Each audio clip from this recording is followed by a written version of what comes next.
గుంటూరు జిల్లాలో రాజధాని భూసేకరణ వివాదం ముదురుతోంది. ఏం చేసినా భూములు ఇచ్చేది లేదని రైతులు తేల్చి చెబుతున్నారు. మంగళగిరి మండలం నిడమర్రులో భూములు ఇవ్వమంటూ రైతులు ఆందోళనకు దిగారు. కావాలంటే ఒక్కో రైతు 1,00,000 చొప్పున చందాలిస్తామని, మా జోలికి రావద్దని ఖరాఖండిగా చెప్పారు. బలవంతంగా లాక్కుంటే పురుగుల మందు తాగి ప్రాణాలు తీసుకుంటామని హెచ్చరించారు. దీనిపై గుంటూరు ఆర్డీఓ భాస్కర్ నాయుడు ఆగ్రహం వ్యక్తం చేశారు.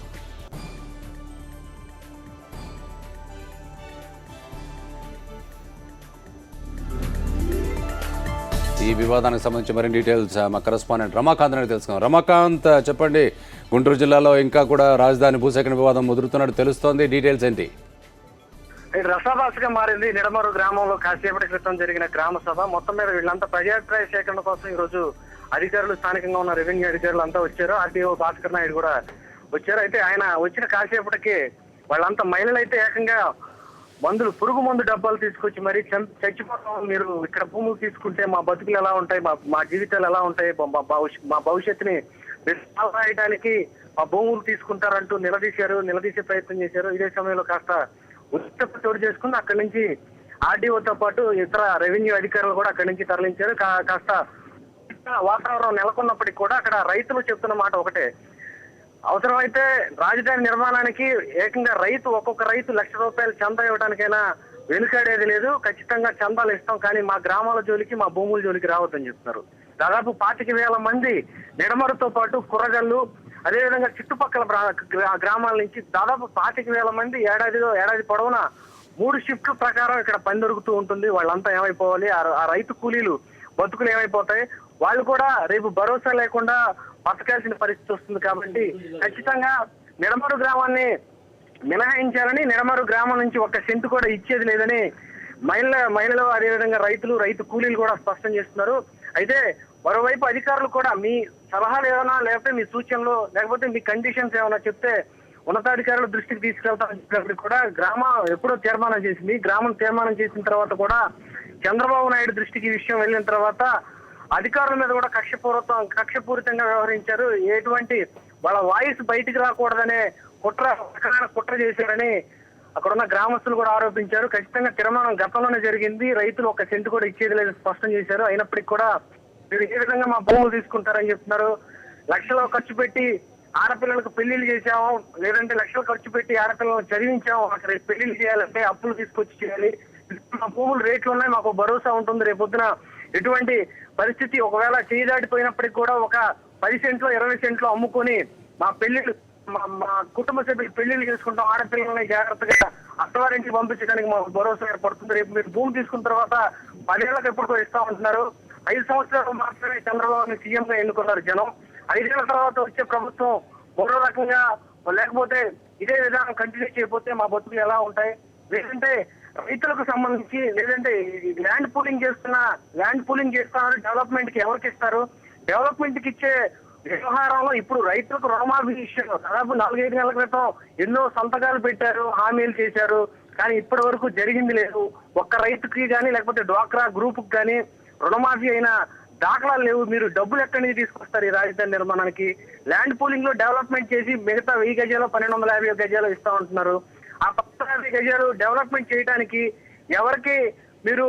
ఎవరి దగ్గర నుంచి డబ్బులు తెస్తారు? కేంద్ర ప్రభుత్వం ఏమైనా ఇస్తుందా? స్పెషల్ స్టేటస్ విషయంలో కూడా ఇంతవరకు క్లారిటీ తీసుకురాలేకపోయారు. కేవలం మాటలకే పరిమితం అయ్యారు. చట్టబద్ధంగా లేని ఒక విధానాన్ని మీరు అమలు చేస్తామంటే నమ్మే మాటలు అంటూ రైతులు మొత్తం మీద నిలదీశారు రెవెన్యూ అధికారులు. అదేవిధంగా అక్కడికి స్థానికంగా ఉన్న స్థానిక ఎమ్మెల్యే రామకృష్ణారెడ్డికి రాజధాని కమిటీలో చోటు ఇవ్వకపోవడాన్ని కూడా వారు తీవ్రంగా తప్పుపెట్టారు. Thank you Ramakant.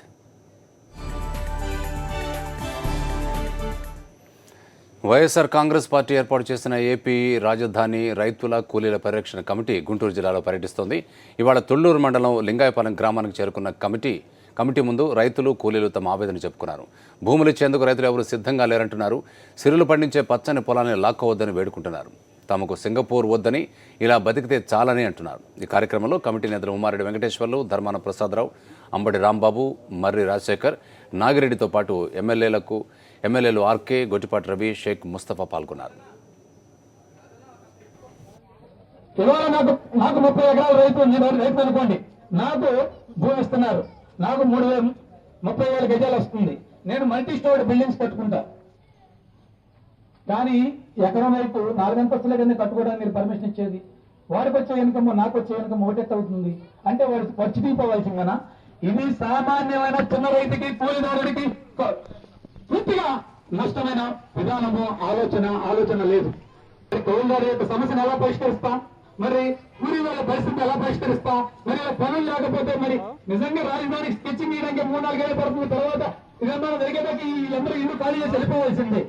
మేము దేనికైనా సిద్ధమే, భూములు మట్టికేమో. అదే మా అందరి అభిప్రాయం. ఏదో వాళ్ళు ఒక పేరు చెబుతున్నారు కానండి, ఏమి లేదు. వాళ్ళు కూడా మనస్సాక్షిగా ఎవరు వద్దంటున్నారు, మహిళలు ఇంట్లో వద్దంటున్నారు. భర్త వచ్చి బయటికి నేను ఇస్తాను 4 ఎకరాలు. ఎక్కడిస్తాడు? నా ఇంటికి పోయి చెప్పమను పిల్లలకి భార్యకి సమాధానం. అలాంటి పరిస్థితి ఇక్కడ. బయటకు వచ్చి ఇవ్వడం లోపల ఒకటి. మేము కోర్టుకి వెళ్ళడానికైనా సిద్ధమే, అన్నిటికీ సిద్ధపడే ఉన్నాం కాబట్టి మేమేం వెనకాడేలేదు, దేనికైనా సిద్ధమే. మా రైతులు నమ్ముకొని మేము బతుకుతున్నాము. మా రైతులు బియ్యం తీసుకుంటే మేము ఎలా బతకాలండి? ఆ చంద్రబాబు నాయుడు గారిని మేము ఎందుకు గెలిపించాము? మాకు జాగడ పట్టకి అన్నం పట్టారనే కదా మేము గెలిపించింది ఓట్లు వేసి. ఆ రకంగా మా బియ్యం అలా ఆక్రమించుకుంటూ మేము ఎలా బతకాలండి? మా ఊరు రైతులు ఎలా బతుకుతారు? మాకు ఏదైనా కావాలంటే మాకు ఏం చేస్తారు వాళ్ళు? చెప్పండి. మాకు జవాబు కావాలి. ఆయన మాకు చెప్పాలి. మా రైతులు భూములు మాత్రమే అసలుకి వాళ్ళు ఇచ్చినా కానీ మేము ఊరుకోండి. అది పోతే మేము ఏం బతికాము? మేము ఏం తిని బతుకుతాం? మేము వాళ్ళు ఉంటేనే మేము తినేది. వాళ్ళ పొలాలన్నీ అమ్ముకుంటే మేమేం అన్నం తినేది. ఇవాళ పోతే 200 మాకు కూలి తెచ్చుకొని బతుకుతున్నాం మేము. మాకెందుకు అమ్మటానికి ఎవరికి బలిచింది? అందుకని తింటానికి పోలేదు, గుడ్డ కట్టుకుంటానికి లేదు. మా బోటోళ్ళు మేము ఈ రైతులు పోతే మేము ఏం తింటాం అసలు? కన్నా వారి క్యాల్లో పోతేనేగా మేము తినేది, లేకపోతే ఏమీ లేదు. ఏడులో దాతారు ఇదంతా అమ్మి. అది చెప్పమని ముందు ఎక్కడ అడవిలో దాతారు మమ్మల్ని తీసుకుపోయి. మేము ఎరగం, ఏ నాడు కూడా ఎరగం మేము ఇక్కడ. మాకొద్దు, మాకు అమ్మే పని జరగదు. మీకంత నాకొద్దు, మాకు దమ్మి వద్దు, ఏమొద్దు. మాకు ఎలాంటి కొరత లేదు. ఆయన ఉద్యోగాలు అవసరం లేదు, ఆయన పెట్టుబడులు అవసరం లేదు. అవసరమైతే కరెంటు కూడా పీకేసుకున్నా పర్వాలేదు సార్. మాకు ఆయన పిల్లలకు ఉద్యోగాలు ఇవ్వాల్సిన అవసరం లేదు. ఎకరానికి 2 లక్షల రూపాయలు మాకు ఆదాయం ఉంటుంది. అయితే మాకు ఏం చేయాలో తోస్తూ ఈ ఒక కొత్త రకమైన రోగం ఇల్లంతా, పిల్లల నుంచి ముసలి వరకు ఏదైనా వస్తే కుటుంబంలో ఒకరికి వస్తుంది రోగం. కానీ ఎప్పుడూ వినని రోగాలు, చూడని రోగాలు ప్రవేశించినాయి. ఏది? రాజధాని. 90 నివసించేవారు కానీ బయట దేశాల నుంచి వచ్చి జాబుల నిమిత్తం వచ్చిన వాళ్ళు కూడా వాళ్ళు కరేపాకుని 200 రూపాయల పైన కొంటారు. కరేపాకు నుంచి క్యాబేజీ వరకు ప్రతి కూరగాయ వాళ్ళు కొనేదే. ఎందుకంటే వాళ్ళ దేశంలో పంట పండదు కాబట్టి. అలాంటి దేశాన్ని ఆదర్శంగా తీసుకొని ఇక్కడ సింగపూర్ చేస్తా. ఏ విధంగా సింగపూర్ చేస్తారు? పంట పొలాలన్నింటినీ లాక్కొని కాంక్రీట్ జంగల్ చేసి దీన్ని సింగపూర్ చేస్తారా?